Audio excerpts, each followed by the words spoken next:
Hey, everybody. Welcome to Perpetual Motion, a podcast for those who share my passion for professional development. I'm your host, Dr. Mo Anderson, and my focus is personal finance, communication, relationships, and leadership. My guest today is Derick Gant. Derick is a registered investment advisor, not one, but two-time TEDx speaker and performance coach who is focused on helping people not only make money, but to keep more of it. We all know that struggle is very real, especially with inflation and the current job market. Derick says his purpose in helping others is not personal gain. Rather, is helping his clients find peace and fulfillment in their daily lives. Welcome, Derick. Welcome. Thank you so much, Dr. Mo. I am excited to be on Perpetual Motion, and I can't wait to talk about that money. Hey, you know already. Let's start with your story. What was your life like before the 24-karat transformation? Were you always so astute about finances, about that money? You know, honestly, I think that some of the things that most people do, if they do it for a living or not, is part of their being, their fabric. And when I was a kid, my dad used to line us up in the kitchen before school a few times a week and say, "Hey, my older sister, do you need money?" And she said, "Yes, I need money." And then he'd ask me, "Do you need money?" And I'm like, "No, I don't need any money." And my younger brothers, "Do you need money?" "Yes, I need money." And I would always say no because I heard my parents argue about money.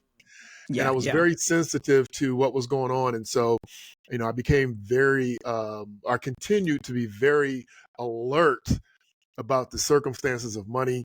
My grandfather was the deacon of the church, and he was over the benevolence fund.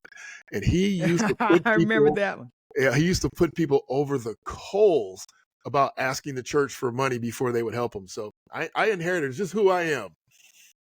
Understood. I like that. And you were a sensitive kid, and now here you are helping others to understand, you need to listen to the cues, be aware of, read the room Read the room, even when it comes to finances. 100%. You speak about the importance of self-mastery. Mm. What does that mean to you, and why does it matter? Wow. Self mastery. I would love to come on your show. I would love to meet with people and say, you have a money problem. You have, this issue.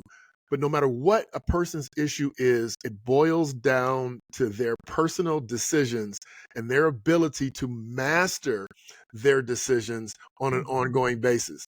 So when we talk about why is self mastery important, it's because it's the crux of everything. I can't fix your financial issues if you can't control yourself. And so we love the concept of saying, look, along the way of fixing your money and giving you new habits and tools to master your financial life, let's also take a look and understand that these tools are across the board. They affect your relationships, they affect your Yes. fitness, they affect your nutrition. Everything that you do comes down to the decisions that you make, which is self-mastery, which is critical to your success. Absolutely. Self-mastery, discipline. I like the way you said too that it goes across the board. It does. No, no. Gotta get a hand clap for that. Oh, I love this show already. You don't have to wait till the end to get applause. Thank you. Thank you. I'll take every clap too. Right. Because there's plenty of shades, so we need to Mhm. be excited when we get the claps. Were you about to add something to your comment on No, self-mastery? no. That sums it up. And people who you said it after I did, it's self-discipline. I call it mastery because people Mhm. don't like the word discipline. Right. But yeah, being disciplined is freedom. If you Mhm. know what you're going to do, what purchases I'm going to make and what purchases I won't make and what process I'm going to use to make purchases and financial decisions, that means that you are going to be free because you know exactly what's coming. Absolutely. In that same vein, you said something else that really struck me. You said motivation doesn't work. Why Right. not? Well, it depends on the mo. If they're Hey, talking to hey. you, if they're talking to you, it's gonna work. But So what happens is motivation is fleeting. And Mm. I realized this a long time ago. I used to when I used to go to church on Sundays, and I'd be so moved spiritually, and I'm going to go be a good person. And man, by Monday at noon, somebody done pissed me off, and somebody done told me off, and I'm ready to rip somebody a new one. And all that motivation, that emotional motivation, went out the window because real life hit me in the face. I'm talking noon Monday. We're not talking the end of the day. We're Hey, talking you noon. made it to Monday, brother. So I don't make it out the parking lot sometimes. Exactly. Somebody cuts me off and it's over. It's over. So, what I realized is that motivation, however awesome it is and however impactful it can be at moments, you need habits, you need consistency, you need the discipline, you need the mastery. And so, motivation Right. is, if you're going to depend on motivation for your success, you are going to have a short term success. Okay. Okay. That's fair. That's fair. You've got so many great terms that you coined. I don't know if you trademarked them, but I've been, perusing your social media, and I like to listen to guests on other shows. And another term I heard you use was inspired action. What is Mm. that about? Wow, right? It goes, see, most of our lives go back to our nature. My nature, I spent, God knows, 3 days a week in church. I went to a private Catholic high school. I was raised Pentecostal. And Hmm. so as I grew up, we were always taught to have faith. And a lot of what we were taught was, have this blind faith and pray for it and wait on the Lord. And so what I realized is that God will never come do what he gave you your gifts and abilities to do. He'll never come Yes. do your work ever. So the opposite is also true. We cannot do God's work, right? Because he's God. So if we could do his work, we would be him or her or the spirit. And so inspired action is, listen, have faith, believe all you want to, but you need to take action and do everything that you reasonably can that God gave you Yes. the gifts to do. Yes. So I call it inspired action because, there's a debate, even when you look at modern strategy and they talk about the secret, it's Mhm. like, hey, think positively. Okay, think positively and act aggressively. Yes. So we Yes. want It's to not do just going to both. come to you Mm. Right, magnetically. right. There's a law of attraction, but there's also a law of action. There's 12 immutable laws, and most people focus on the one that says, think it and it'll come to you, right? Hmm. No, let's go do something. And Wow, I just had an epiphany as you were saying that there is a great book too called Think and Grow Rich, but oh, you have to absolutely read amazing you have book. to read the book for what's in between. Hmm. It's what's in between. That's where the real work takes place. But in line, we're both people of faith, and I just had this epiphany as you were explaining that.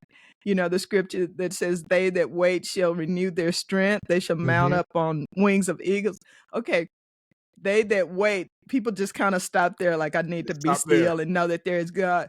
But if you're going to renew your strength, it's for a purpose, right? Exactly. It's for the action that's going to take place. That's why we're renewing our strength. That's why That's we're in why you're tired. recovery. That's why you need Y- to. That's why you have to recover, because you're tired, because you've been working. Yes, yes. Okay. Hey, we're here. Pass the plate. Pass the plate. I love learning. I really do this for me. If other people watch, that's great. But I am You and me both. inspired by guests like you teaching me new things and new ways of setting my mind to think about the things that I think I know. Just keep growing. No, you're Well, let's 100% get into right. the 24 karat life. Where did Yeah. that come from? We're going into wealth building now, but Yeah. we got to start with that. Yeah, we That's got to sweet. start with that. It's so interesting to me because I coined the term and I branded the 24K life and the 24K life code Hmm. probably in my early 50s, late 40s, early 50s. So, I mean, it's a long time, right? Hmm. And I thought I came up with it. I really did. And so I started to write the book. And I finished the book, but I started writing my book. And when I finished the book and I had to give credit to a lot of the concepts, I taught you about my grandfather and my mother. And my mom used to tell me as a little kid, she used to say, you go to parent teacher conference and she'd come home and she'd look at your report card. She's going over it with you. And Mhm. she said, "Hey, I see you got a C here. Did you do your best? Did you give everything you could?" And you had, I was that kid, right? I was the honest kid. And Yes. if I didn't, I would say, "No, I didn't. I could have done more." Or if I did, she said, "Great."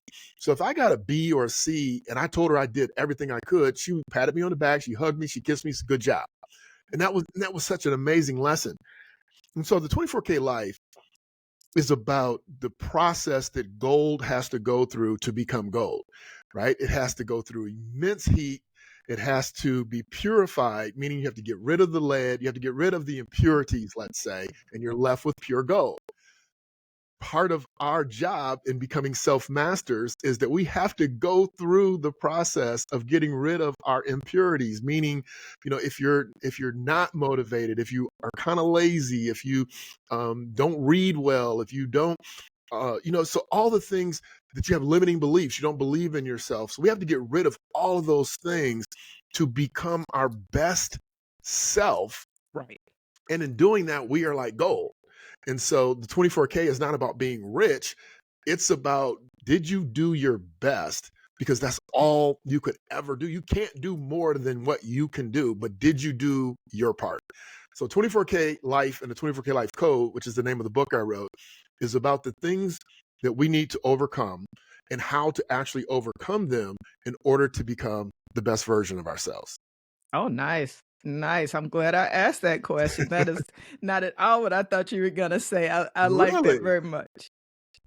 Let's talk about, and it sounds like you really had good parents as well. Kudos to them. Let's give a shout out to the parents because Yeah, that mom and is dad. hard work. It is, Right. it's the hardest job of my life, and I do 9,000 things. So, but Exactly. the most rewarding, right? Yes, absolutely. Let's talk about wealth building, Derek. Mhm. How can one create more income in less time outside of the 9 to 5 most of us are working? Wow, I'm so glad you worded it that way because it helps volley up the answer. So outside your 9 to 5, what do most people do? Most people complain about the 9 to 5. Most people want to recover from the 9 to 5. They want to wring their hands and talk about how they're not paid enough, they're not valued enough. But if we were to tap into our gifts, now entrepreneurs usually do this, so that's why I'm glad you worded it the way you did. But every one of us has something that we do incredibly well that's kind of easy for us. Now, Mhm. it may not be the thing you love, but it is something that we can do, that we all have, that we can do, and we can make it super easy. And so I believe that if we quiet ourselves, if we get rid of some of the noise, you get in your car, you turn the radio on, you get home, you turn the TV on, you start talking to your partner, you start, listening to podcasts, you start doing all the things all the time, and you very rarely have time to hear your voice, let alone God's voice or any other voice. But I believe if we quiet ourselves and we tap into our gifts, and I go back, and I normally don't even do this, but I'm not really, talking about spirit too much. But, the Bible talks about us not worrying about tomorrow. Like, don't I feed the birds? Don't you think I'll feed you? Well, how we're fed is through the gifts that we have that are so incredibly unique. And then we just have to monetize them. And so I like to help people figure out their gift, but then monetize it, because there's nothing that you can't do that won't make you money to feed yourself and help you increase and start to build wealth. And let me give you a super quick example. I had Sure. this PhD woman that came to me, and she needed some financial assistance. She needed some help. She needed some money management. We did all that. We got her on the right path. And I asked her, well, what do you do to make money outside of, the college? And she's like, nothing really. And I'm like, okay, well, through our conversations, I see that you write grants for the college. She goes, yeah. Have you ever thought about writing grants for nonprofit organizations? They pay, 7 to 10% of the grant. You can bill them, as your fee. And she looked at me and her jaw dropped, and she's like, I Light never bulb. thought about it. I never thought about it. Mhm. She had a light bulb. She had an epiphany. So she calls me back 3 weeks later. She got 3 contracts that equal $30,000 for writing these 3 grants. Actually, it was about 4 grants because she wrote a couple grants for one of the organizations. She knew the organizations. She had the skill set. She never thought about it. that $30,000 changed the game for her completely. It completely changed the game for her. That was Sure. all income that she could stack up to invest, to get out of debt, to do things to improve her financial wealth. I'm sure you and I'll give an example from myself when I, began to think like this as an entrepreneur. I'd speak and I write like you, but then, that's limited to organizations' budgets and cycles and all of Mhm. that. But other people are speaking and writing all the time. So I realized, you know what? It is so easy for me to write and speak. And people are constantly asking me to help them. I'd be like, no, no, no, no. And I thought, well, why don't I help them? It's not even hard for me. I It's can not even do it hard for you. in my sleep. And, I started speech writing for people and speaker coaching, and I love it. And I think that's the part that I like what you said about what's something you're doing anyway that you have a Mhm. skill in, because I really don't have a lot of time. Obviously, I want to get better at those things, but I don't have a lot of time to learn a whole new discipline. E Oh But my if god, you're no. already doing and you got Fiverr, all these people with those gigs, most Mhm. of those people have jobs, they're employed Absolutely. somewhere, right? Right. No, that is a great example because like you said, you're like, "I'm not doing that. No, I don't do that, sorry." And then Yeah. you figured out like, "Look, I don't have to love it, but I'm really good at it. I can do it in my sleep," as you just said, and you can make extra revenue from it and use that revenue to finance other aspects of your entrepreneurial life or your financial life that, can help you get to where you do everything only do the things that you love. And for me, that's wealth building for a legacy for my family. I Mhm. want to make sure each generation is doing a little better. So and it's flexible too. Right. It's flexible. So yes.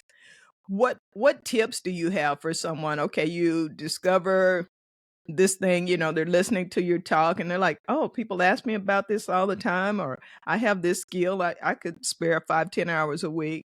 Then Mhm. what tips do you have for people who want to start their own business? And is this really a good time to do so?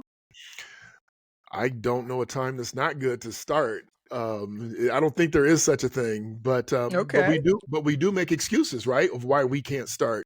Hmm. Hmm. So many times people from a performance perspective, people will come and they'll say, "Hey, I really want to start working with you. I know I can do more, but I want to start after this, this, and this." And you're like, "Okay, well, you really don't want to start." Because there is no better time than the present to implement. People want to lose weight. I'm going to start after my birthday, after the holidays. And I will tell somebody in a heartbeat, you know what you just said? You said, I want to continue to get fat. And no, I tell them exactly what they're saying. Wow. You want to say to me, I want to continue to eat crappy. I want to continue to get fatter before I get fit. That's what you're saying to me.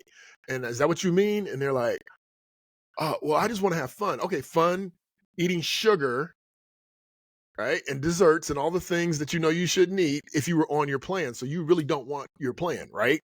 And they just look at me like, I don't know what to say to that because it's the truth. So, in any event, I would say to them, sit down and do at least the basics. And the basics are let's take you for an example. You're going to write a speech or you're going to do some coaching for speaking. I would go to the marketplace and say, well, what's the average fee? Because you want to be competitive. You don't want to come in and say, oh yeah, I'll do it for $100 and you spend 3 hours writing a speech, and then they want some corrections, and then you spend another hour and a half on corrections. So you got 4.5 hours in it for $100, and you're like, that is poverty for me. It's $25 an hour, but if you make $60 an hour or $125 an hour, or per patient that comes into your office, you're working for free. And so you want to go to the marketplace and figure out what the actual rate is and get close to it. Or, you may not say, hey, I'm going to do this at the top market rate because I'm just getting started, but you also don't want to do it at your own detriment. The next thing I would do is if you're serious about this, I would open up a secondary checking account and I would name it most speaking coach, or something, name it something that you can identify, and I would put whatever revenue and expenses strictly out of that account, so that way you know if this endeavor is worth your time or not.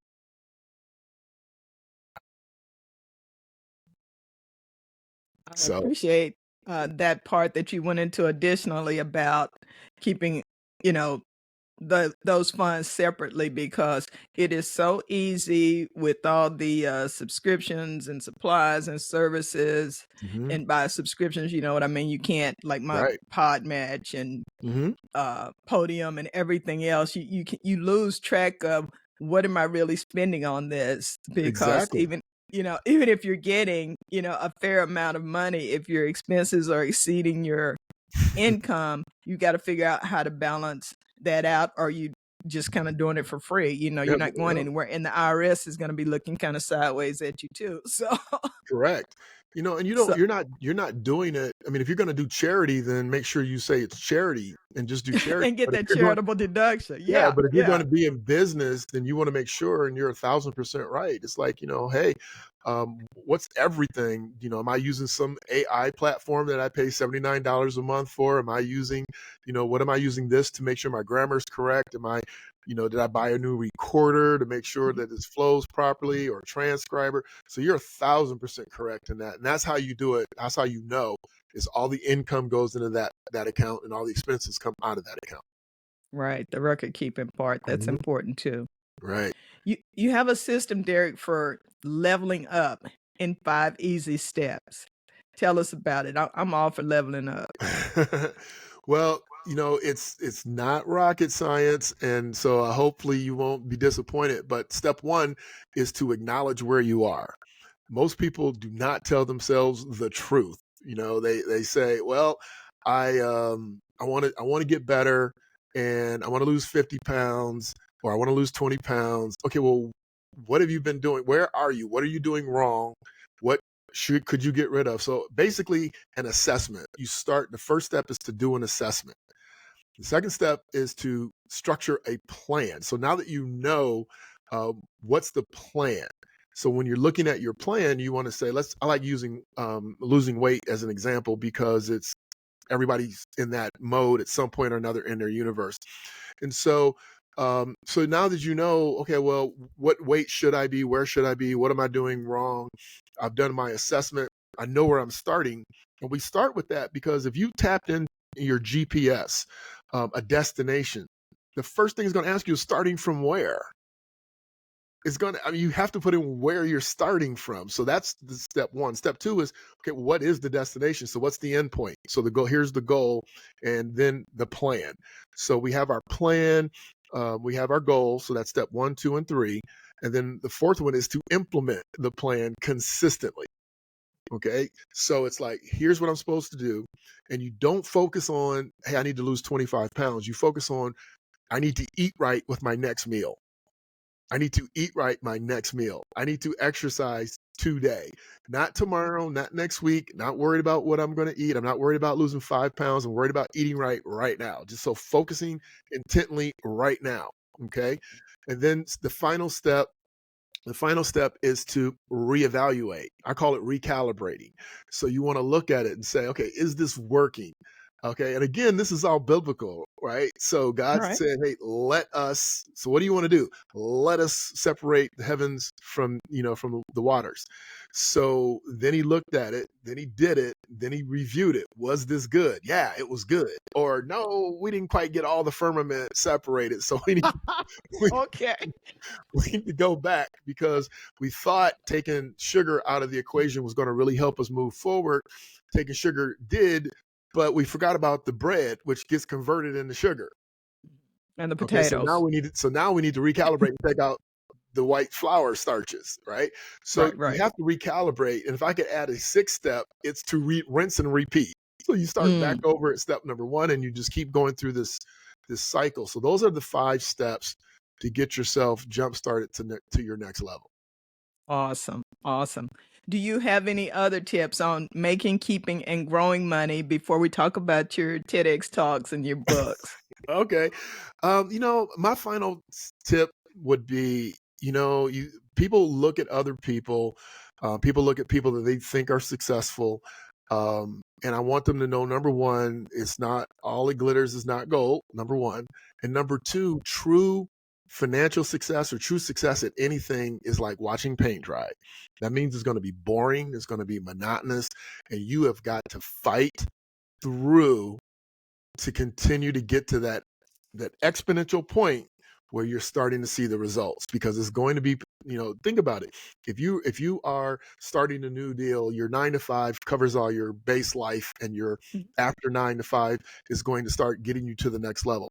It's going to take you a while before you break even. Then it's going to take you a while to get a profit. And then once you get a profit, it takes you a while to accumulate that profit to make it meaningful to yourself, right? And meaningful is different for everybody. Some people, 10,000 is meaningful. Some people, it's 100,000. But it's going to take a while to get to that point. It's like watching paint dry. So you have to commit to the process and let it take you through where you want to go. Wow. Very good. Very good. Thank you. I love that you've done 2 TEDx talks. They're phenomenal. And I've done one as well, as you know, and I've talked about that experience, but I have, and I'm sure you get approached a lot too about people who want to do a TEDx talk or wonder what that experience was like. So I'd like for you to share the titles of both talks, but then talk a bit about that groundbreaking, that entry level talk, and how that idea came to you and what that experience was like. Well, first of all, somebody nominated me to do a TED Talk. I did not nominate myself, and I say that to say it wasn't even on my mind or my radar. And so when that got nominated, I started doing some homework on it, and I'm like, oh, this is like important. A little bit, yes. This is a little bit of a big deal. Yeah, this is a big deal. So, and this is before I wrote my book. And so I, for those that don't know, a TED Talk is only 18 minutes. And it has to be an idea that you think would change the world. I mean, that is a huge responsibility. Daunting. If you take it serious. And so, being in finance, of course, I went to what I know, finance, fitness. I was a fitness instructor for God knows 30 plus years. And so I didn't want to do fitness. I wanted to do something about money. And so my talk was called, basically, I don't know the exact title, but basically it was called Why is Money Talking About Money Taboo? So why is money taboo? And I wrote it, I rewrote it, and I will tell you that it was, I had done hundreds of talks. Let's start with that, right? Before this TED Talk, just normal talks. I've done hundreds and hundreds of them. I asked to speak a lot. I'm very outgoing in that way. So I'm not afraid of the stage. So I'm like, no problem. I'll knock this out. Start reading the rules. Got to be 18 minutes, and I do a talk. It's 30 minutes. It's 45 minutes. And I could go another without notes. I could go another hour without notes. So this really pointed out to me how succinct you needed to be and how clear your messaging needed to be. And you still want to change the world. So the talk in general was about why money's taboo, and that it is a facade, that is a strategy to keep people broke, to keep people sheltered, to keep people as sheep. Because when you don't talk about your money, you feel bad when you don't have any. You feel bad when you mismanage it, but you're not allowed to talk about it because they'll guilt you into saying, "Oh, you're stupid," or "You're not a good steward. You're terrible." But then you go backwards and you go, "Okay, well, when did you teach me about money?" Never. You didn't teach me in grade school. You didn't teach me in high school. You didn't teach me in college. You didn't teach me at home. So the society does not teach personal finance. They do not teach needs and wants. They teach wants. And so society is set up. Think about it. College campuses used to be loaded with credit card companies giving kids with no jobs credit cards. Yeah. Sears gave me one at Baylor. I was 17. I went to college at 17, and they were set up in the student lounge, just giving them out. Giving them away. So that's one part of talking about money being taboo. The other part is that, think about the disparity between men and women's income. Think about disparity between races with income. But if you don't talk about it, you don't know if you're a woman that guy's getting paid 25% more than you are doing less work, because we know women work harder, right? And smarter. I know. You said it. I did. Me. It's a fact. We think we know everything, so we miss so much. And you all are more open. Won't get into that, but that's a fact. So in any that's another show. We'll have to have you back. So, so if you're not allowed to talk about your income, if you're not allowed to talk about being financially in bad Mm-hmm. shape. And people with money don't talk about it because they don't want to get robbed. They don't want family members asking them for money. So it's a double-sided thing, right? So just Right, don't right. talk And don't about want it. to come off as arrogant, which Don't is want to come off as also arrogant, something. right? So when people are talking about their money, they don't have any. I mean, that is a given. So anyway, that was a TED Talk. Now the interesting thing about that particular experience that I'll bring in is a little bit of a cloud, was my mother was in hospice. And anybody that knows anything about hospice, she was on her final days. She literally passed away maybe 2 to 3 days after I did my TED Talk. And my one of my best friend's wives FaceTimed the talk. So her husband my friend was at the hospice center, and his wife was at the event, sitting in the front row FaceTiming me, so my mom could see Oh, wow. see the talk. It was, and I was able, for the most part. I think I could have done a little better. I don't think I ever could have done as well as you did, because your talk is just amazing. Thank you, Derick. But I think I could have done a little better if I didn't have that additional pressure, but it still came off really well. And then the second talk was about money as well, and I won't take up too much time. People can go check it out at TEDx. But they And both were. I'll put both in the show notes with links as Well, well, because thank you, I do want them to see those, because it's very insightful. You did an excellent job thank you, as thank you. I well. I appreciate it. don't know how. I did not know about your mother. I lost my father 2 years ago, and he was in hospice several weeks.